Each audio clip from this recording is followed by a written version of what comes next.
Here's how to create a police siren light overlay in Premiere Pro. Go to your Shape tool and select the ellipse. Begin drawing several different size circles on your preview screen.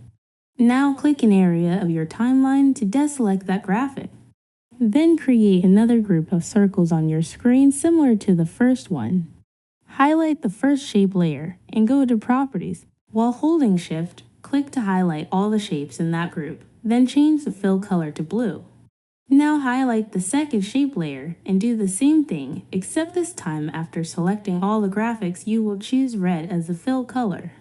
Go to Effects and search for Gaussian Blur. Add this effect to both shape layers.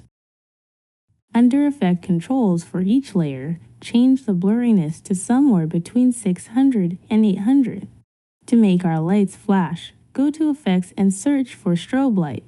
Add this effect to both shape layers. Now under each shape layer, go to Effect Controls and change the random strobe probability to 10%. Change the stroke color to black.